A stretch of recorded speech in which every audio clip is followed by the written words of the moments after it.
everyone, I am Nishu and today I am here with you all to explain the structure of pollen grains. In my last video, we have finished children microsporogenesis. Microspores were developed and now those microspores are going to develop into pollen grains. So it's very important for us to understand the structure of pollen grains too. So let us move.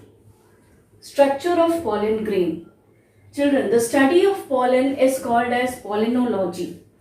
Study of pollen grains is called as pollinology. Then the pollen grains are covered with a layer called as sporoderm. The outer covering of a pollen grain is called as sporoderm. Now children, this sporoderm is made up of two layers. One is outer layer and the next is inner layer. Outer layer of the pollen grain of the sporoderm is called as exine and the inner layer of the sporoderm is called as intine. This is what has been written here. Sporoderm is composed of two layers, outer layer exine and inner layer intine. Children, this is the diagram of the pollen grain which I will be explaining you now.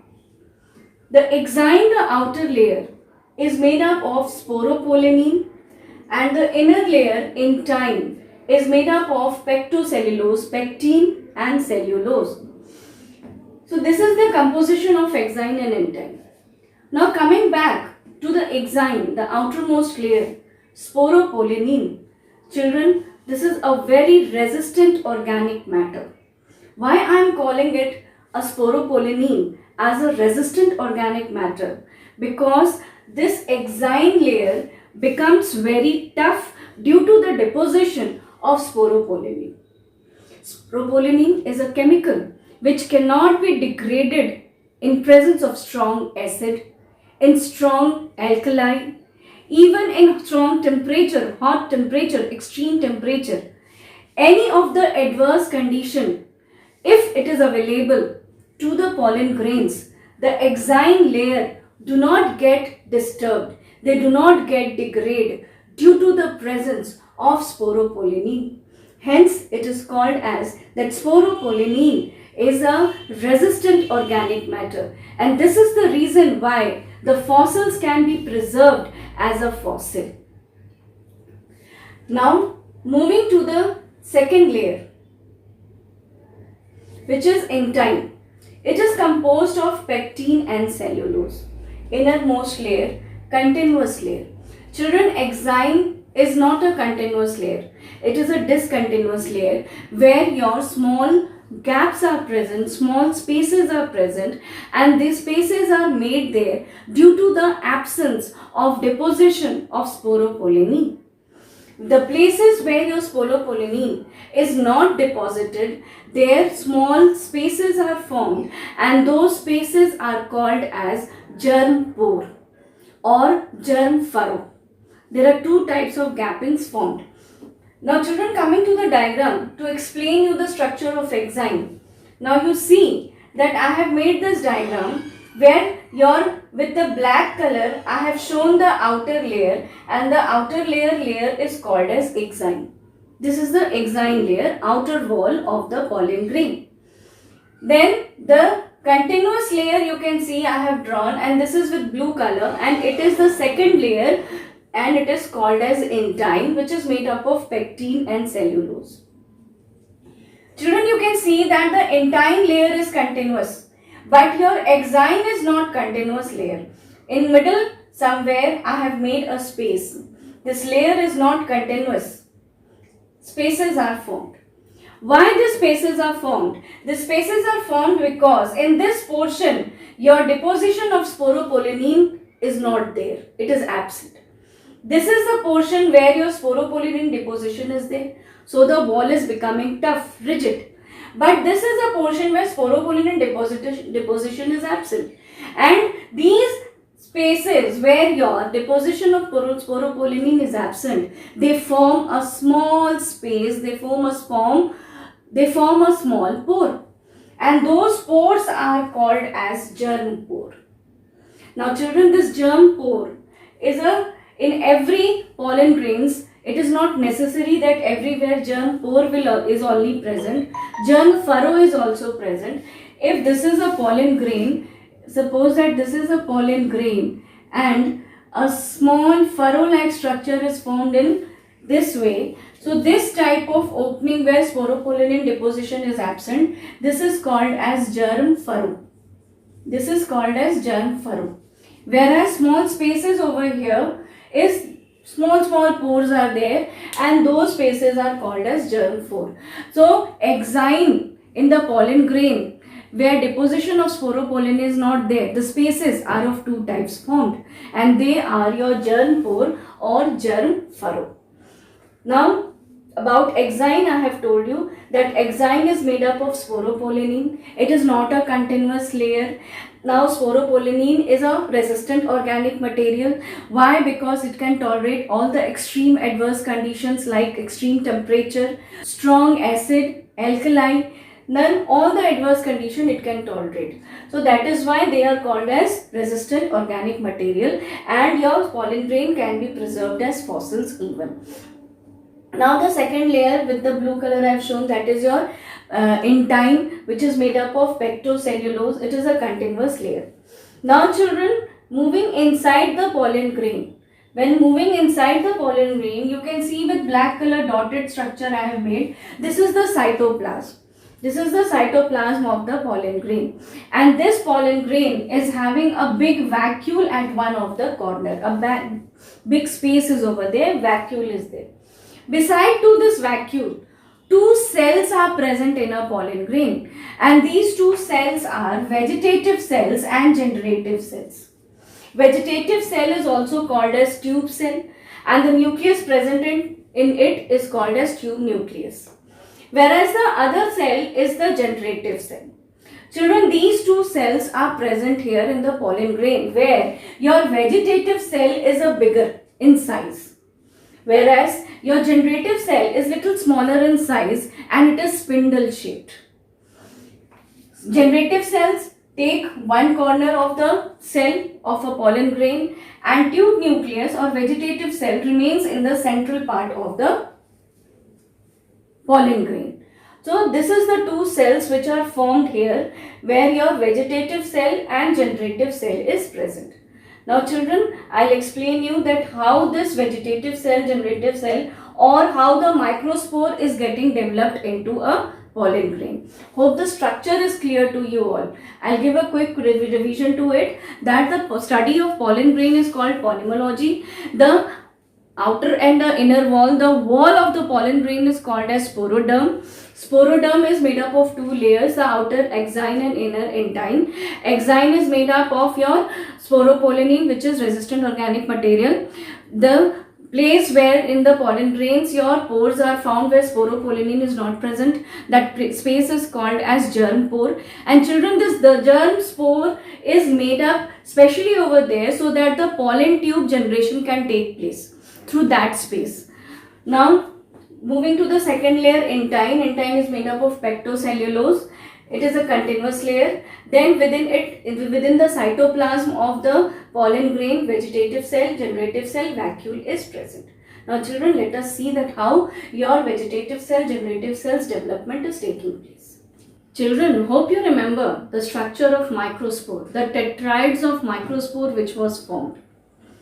Then after the breaking of callose 1,3-glucan internal layer from the tetride microspore, plasmodesmatal connections was broken down, and all the tetrads, haploid pollen grains, haploid microspores got separated from each other, and hence as a result we obtained 4 haploid cells, microspore cells. Children, this is one of those released microspore, and in this released microspore or a pollen grain, you can see the structure I have drawn. The outer layer is exine, inner is intine, and the inner cytoplasm is present with the microspore nucleus. Children, exine is of different designs. All the different type of pollen grains of different type of flowers, their exine is of different shapes. Different sculpturings are there. Different design patterns are there. They have it. So exine is over here and Jaunpur is also over here, so that the pollen tube can generate from it. So this is your microspore released microspore, where this structure is there having microspore nucleus. Now children, this released microspore, it develops a little, and within it your great big vacuole is created, and because of the vacuole creation, the microspore nucleus becomes polarized. It comes to one of the end of the microspore. It becomes polarized. So this is your microspore nucleus which has become polarized, and the central part of the pollen grain has been occupied by the vacuole. Then this structure undergoes meiosis first, because it is a haploid. So it undergoes meiosis first, and then here what happens, this polarized nucleus divides into two parts. A asymmetrical division occurs which divides the whole pollen grain chamber into two chambers. The whole structure of pollen grain divides into two chambers. In one of the chamber, your generative cell is developed, and the other big one is your vegetative cell. Then it undergoes meiosis 2, where your vegetative cell is as it is, but this generative cell divides into two male gametes. Children, in about 60% of angiospermic plants, during pollination, when the pollen grains are when they are exposed into the atmosphere, this is the condition, two chambers condition. That is, the pollen grains are generally your generative and vegetative cell condition.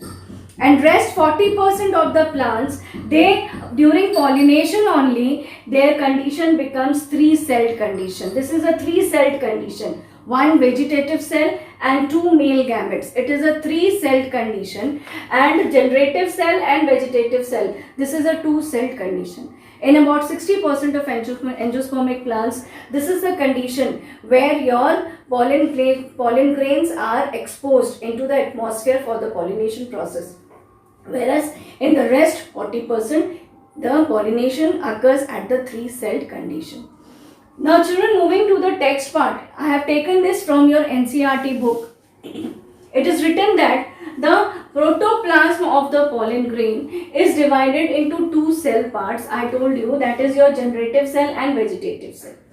Now generative cell is a small part, smaller section, spindle shaped, irregular shaped, and your large vegetative is a large bigger cell part which is present over here. It is also called as tube cell. This generative cell divides to form two male gametes, and this generative cell remains floating in the cytoplasm of the vegetative cell. And this generative cell is having a dense cytoplasm and nucleus. Whereas when we move towards the vegetative cell, large part, tube cell called as, it has abundant food reserve in it, and they have irregularly shaped nucleus, and they provide your nutrition supplements to the developing generative cell, because they are going to develop into two male gamete in future. So this is what your theory says about the structure and the development of pollen grain. Children, some other terms are also related to the pollen grains. Let us know that. Now let us know about few terms relating to pollen grains. Children, the first term is saying about compound pollen. What is compound? Compound means something which is collectively, in a collective place. So, in certain plants like Jatropha, Juncus, Typha, these are the various examples of plants where all the four pollens of the pollen tetrad remain attached together, forming a compound pollen. I told you that when the tetrads are formed, then for the rounding of process, when the gallows 1,3 beta glucan is degenerated, then your pollens get separated and they become haploid structure. But here what it is saying, that they do not get separate. They like to survive together, enough tetrad form only, and such type of pollens are called as compound pollen. Now the next term is pollenium. Pollen grains of an anther lobe remains attached together in a single sac. Example, Calotropis. They remain in a anther lobe only in one sac, in one microsporangium structure. So that is your polonium. Then polyspory. Polyspory means that presence of more than 4 pollens in a tetrad. More than 4 pollens.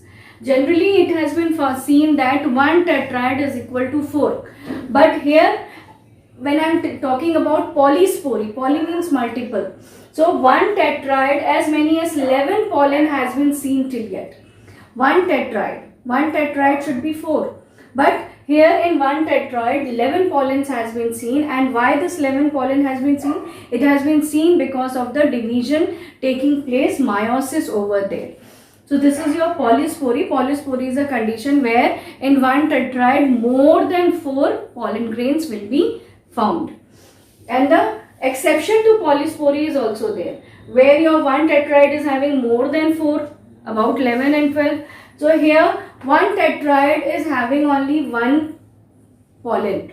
And what is that? One pollen is formed by one tetrad. It is not so that 4 are not generated. 4 pollens in a tetrad is formed, but 3 gets degenerate and only 1 remains over there, 1 survives.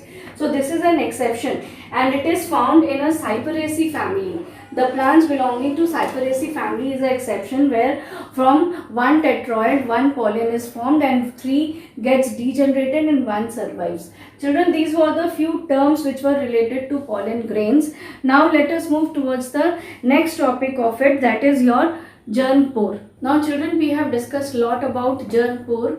A quick revision to the germ pore is that in some part of the pollen surface, exine is thin or absent. They are called as germ pore or germ furrows. You are knowing this, I have discussed, I have explained these points. Now this is one of the new point. In the diagram you might have seen that I have drawn the 3. In the diagram you might have seen that I have drawn 3 germ pores. Usually what happens if it is a pollen grain, so 3, usually in a general pollen grains 3 germ pores are present. This is 1, this one is 2nd, and this one is 3rd one.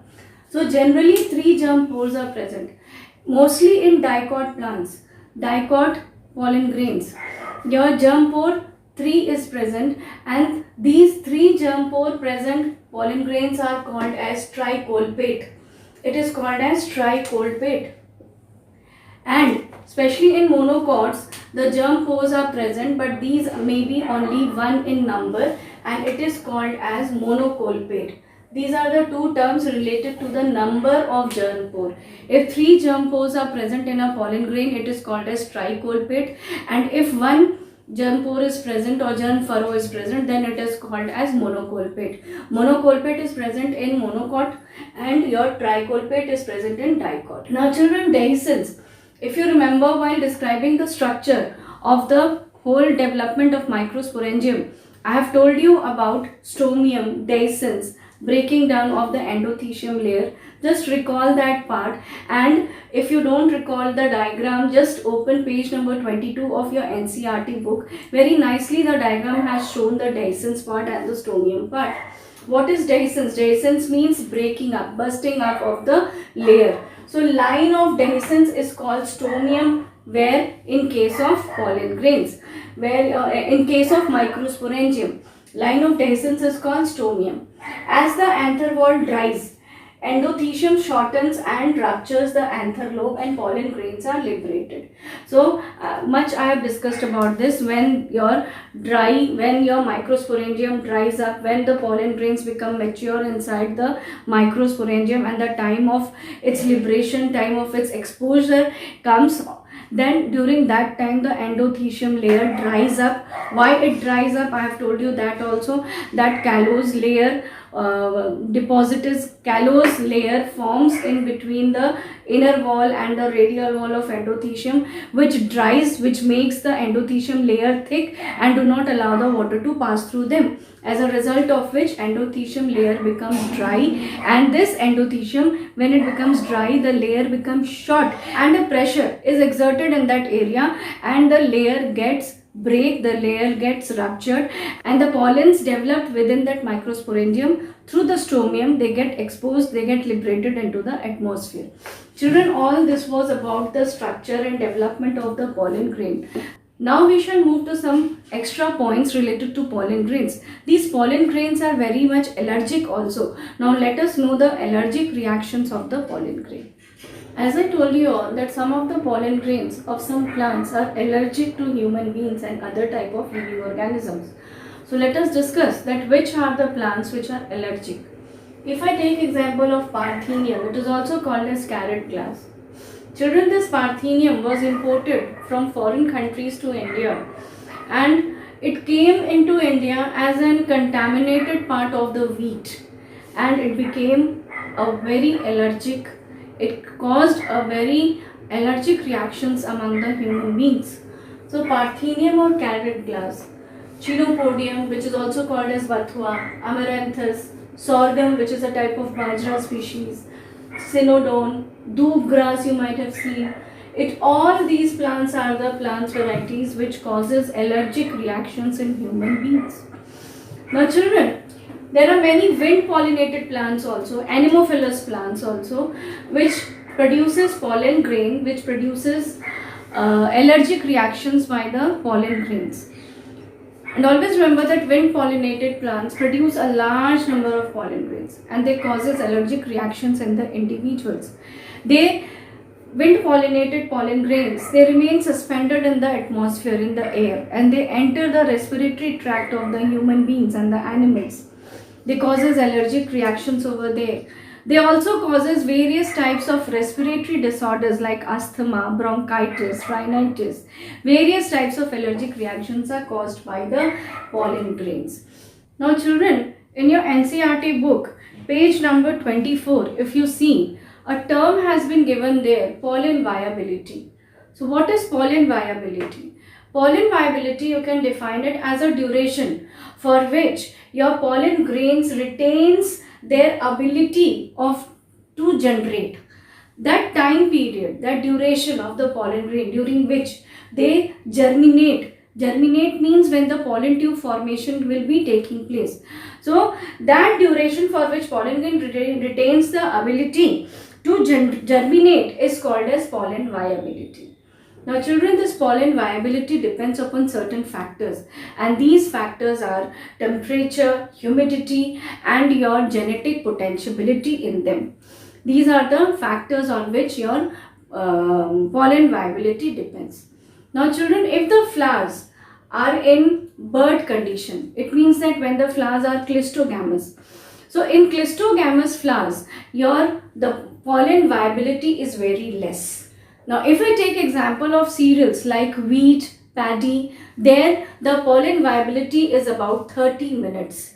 They take the duration during which their germination is for about 30 minutes. Whereas there are many such plants where your pollen viability remains about few months also, and the species of the plants like the families of the plants like your Rosaceae family, Solanaceae family, these are the few families of the plant varieties where your pollen viability remains for a long time period, and it is for about few months. Now children, moving to the next topic on the same page mentioned is the pollen product. There are various type of pollen products which are made by the pollen grains. The most important thing is that pollen grains are highly rich in nutrient. They are highly rich in nutrient. If I take example of some of the nutrients like your protein, carbohydrate and your fats, then protein remains about 7 to 26%. If carbohydrate, if I talk, then it is from 24 to 48%. And if I talk about fat, then it is 14.5%. So they are how much rich in nutrient. These pollen grains are very rich in nutrients too. Then if I talk, then there are many types of pollen grains where your insects are pollinators and they suck the nectar of such type of plants. And the nectars which are sucked, now these pollen products are used to make different type of cosmetic products, different type of medicinal products even too. Children, there are various types of pollens which are taken to prepare various types of medicines like tablets and syrups, and these tablets and syrups are utilized to increase the energy level of race horses of athletes. There are various types of medicines also made by this purpose. So various pollen, the pollen products are on one side when it is causing a allergic reaction. So pollen products are used as a useful products also. Pollen grains can be stored in pollen banks. And how it is stored? It is stored in liquid nitrogen at the temperature of minus 196 degrees centigrade. And about for years, these pollen grains can be stored. So this was all about children, about the pollen grains which we have discussed till yet. Now in the next upcoming video, I'll be explaining you all the structure of megasporangium, the structure of pistil. Till then, thank you.